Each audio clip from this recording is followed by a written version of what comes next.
Today, we're honored to have as our guest State Senator John McCollister. After running a successful business for several years, he followed his family's tradition of community service through elected office. He served us in an elected position for over 30 years now, most recently as a state senator, which he's been since 2014. And I'm hopeful he continues to serve us in some manner well into the future. Senator McCollister has a record of working to improve our democracy through legislation focused on fairness and access to the ballot. He doesn't kowtow to party. He has spoken out against divisive rhetoric and taken the brunt of criticism even from his own party. He joins a proud history of Nebraskans like Chuck Hagel, Ben Nelson, and even our greatest senator, George Norris, and focusing on what's right and what improves our democracy rather than what people tell him he has to say. He respects the vote. He understands the sacrifices of those who started our country and those who've worked to continually improve it. And he's once again taken action to improve our democracy through his introduction of pro-democracy legislation, and specifically a ranked choice bill, which is LB125. He's also introduced legislation to address gerrymandering at LB107. It appears he may sign off on LB8, which also addresses transparency and understanding where money's coming from to support candidates.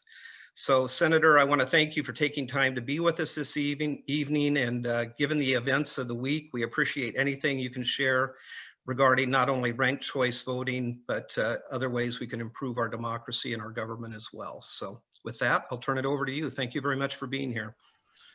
For sure. Thank you, Wes. And say hi to my friend Nathan, who's we've been involved with numerous battles before. So good to see you as well, Nathan.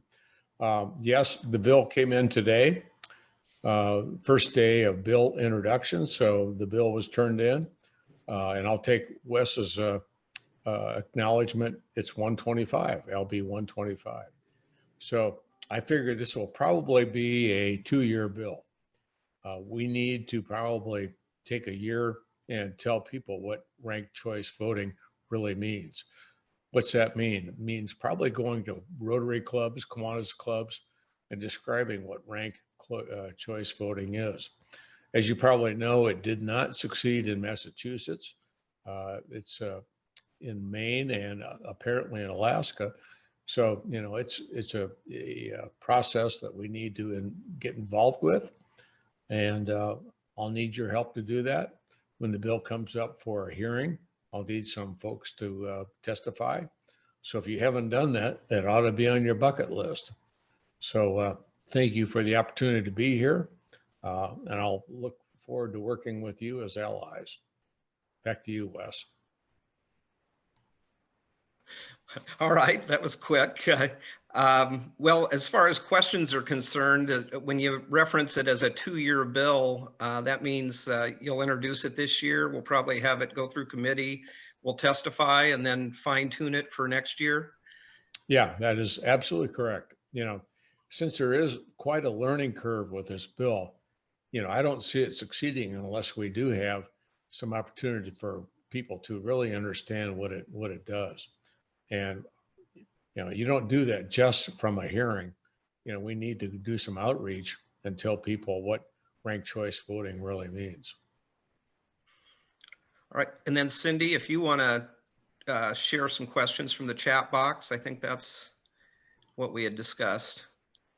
As far as questions that came in, Joshua asked, can you have any specifics about the bill and what offices might it apply to? And I know we don't want to get into too many details, but I think it'd be great for people to understand what elected positions we're talking about for ranked choice voting.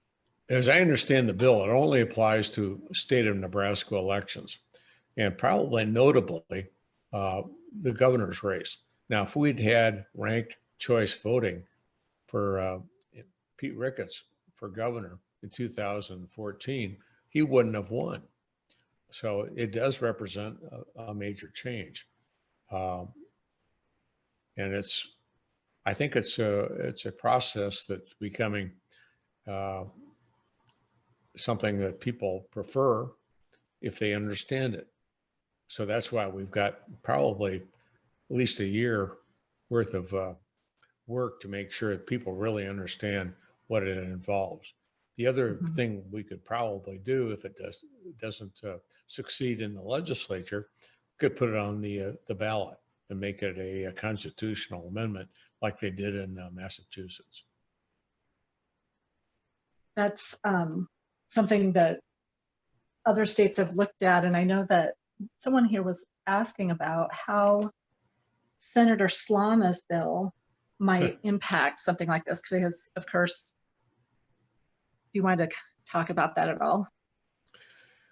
Yeah, I actually changed committees in order to defeat her 2 bills that she introduced today.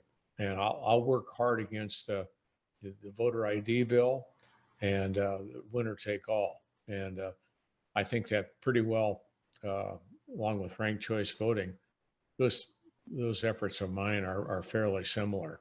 Why do I support ranked choice voting? Mainly because it's more democratic.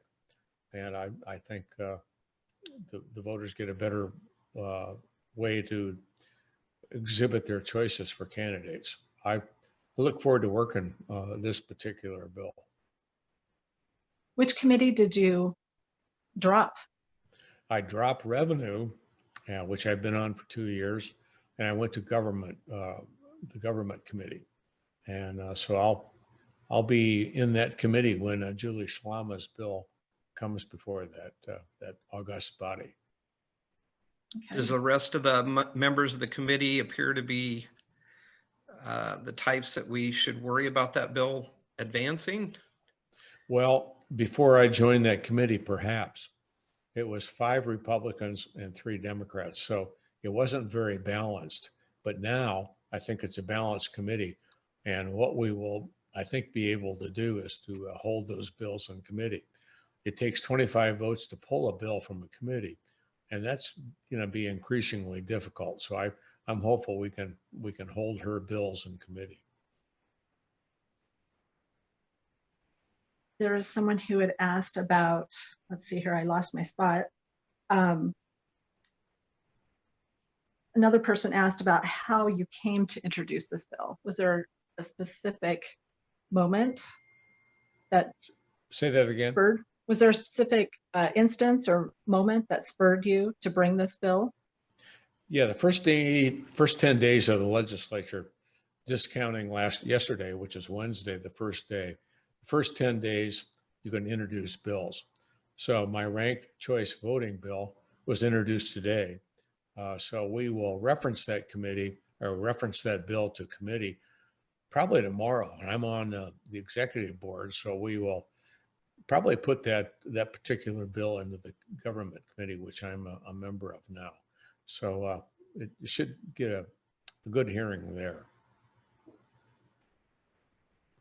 Lots of questions that people are, talking about the various bills. And I know someone had talked about testifying, and we will certainly share details about how people can testify. It's open to anyone who wants to come and testify. The state of Nebraska has open committees because we are the second house. Well said.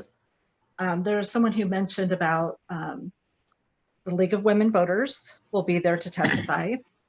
And outreach to Rotary clubs, they're asking if it's to convince people who would have the ear of the legislators, or what kinds of tactics would it take to get a bill like this passed?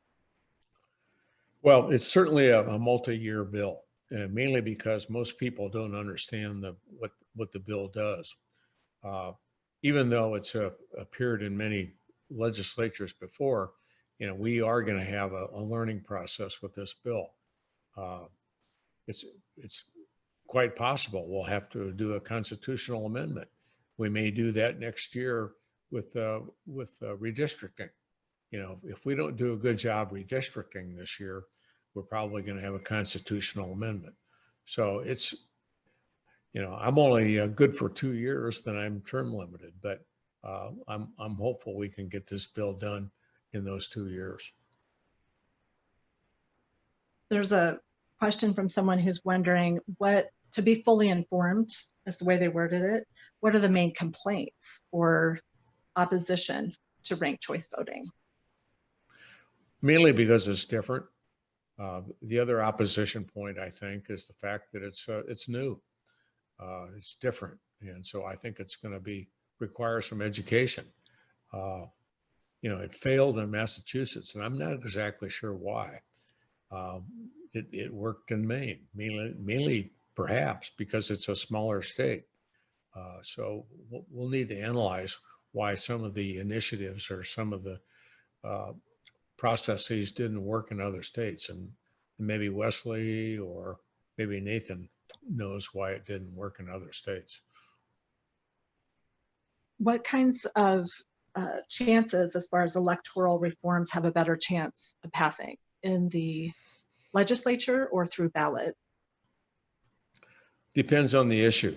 I think it's the big issue is probably it's easier to pass with initiative, although it does cost $1 million to get something on a ballot.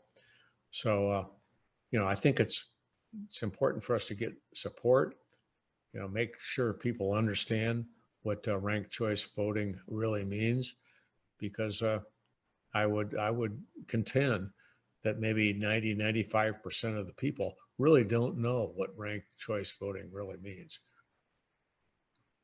And we are working to expand our group so that we're across the state, so that we can help to, reach all corners.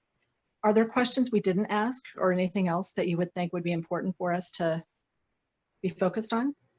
I'll just say that when we went to the unicameral system, George Norris went around the state and put on 20,000 miles on his car and made frequent appearances to tell the advantages of the unicameral system. I don't see this process being much different. So it's going to take all of your help. Maybe we put together a slideshow so we can go to Rotary clubs, Kiwanis clubs, tell people what it's really involved, so they can in turn, tell their state senators that it's something we need to do. But I do appreciate the help, and the fact that we've got so many people on this call, I think is fantastic. Cindy, if I can jump in. Yeah. Senator, you've butted heads with parties, like I mentioned in the introduction, and George Norris butted heads with parties. And if I had to venture a guess, I would think there may be party pushback against this bill, because I think it dilutes, personally, I think it dilutes the party power, especially at the primary level. And I've been wondering how we can address that when people push that issue. I mean, my response has often been, if all of them are Republicans and you're a Republican, then you've really got a good option there. You get to pick the best Republican. But it's just wondering if you had some sort of idea of how we could address that kind of pushback that we typically. I'm not sure how good a Republican I am anymore. But depends on who you ask. but I will say that political parties are not in favor anymore. You see that in the registrations, the party registrations, particularly in Douglas County. The independents are becoming more and more a factor in elections. I think in the 6 years I've been in the legislature, the Republican registrations have dropped down to probably, I was 8 or 9% plus Republican. I bet it's now 4 or 5% Republican. So I think even the Democrat Party is facing the same people leaving a political party. So, parties aren't as important as they used to be. That's my feeling. And when we'd had an earlier discussion, you had stated that there might be a press conference or something like that. You might have a day that you promote this a little bit more. Is that still potentially in the works? Absolutely. One of the ways we can perhaps publicize the benefits of ranked choice voting is a press conference. We could do podcasts. There are a lot of things we could do. We're working on a slideshow now that we could use for Rotary clubs, Kiwanis clubs, things of that nature. So, I think there's a great deal of promotion that we could do that help this process along. Well, if you need us for a press conference, reach out and we'll try to get as many people there as we can. Once we get notice of a hearing, I will let you know. One thing you could do is give us an email list of those people that would be willing to testify. And that way we can alert you when the bill hearing will be, come testify, and that would be awesome. As I said before, I think everybody in the state of Nebraska ought to testify in front of a legislative committee. You'll be amazed how easy it is, and it's an effective way to go. Well, and I know that when you mentioned podcast, we do have a member here that was talking earlier about the Midwest Misfits podcast. Have you already talked with them before? I have not seen that, so So- but be sure I get a chance to look at it. we recently sent an email asking for an interview. So, I only get send an 50 or 60 emails a day, so maybe I've missed it so far. email. It was only, I think it might have been yesterday. So, We will Well, and I- gladly help connect the two of you. Yeah. And there's a lot of questions that are really specific, and it's difficult because this is the beginning of the process. And so some of these things are unknowable or hard to pin down. But are there any senators that have indicated they're interested in co-sponsoring or joining you with this? Not yet. I had an opportunity to, solicit help from senators, but I put in so many bills today that I didn't work it as well as I perhaps could. But you can encourage your state senators to sign on the bill even after it's been introduced. So all they have to do is tell the clerk of the legislature that you want to support LB125, I guess it is. And we'll make sure that we acknowledge that and join them in the effort.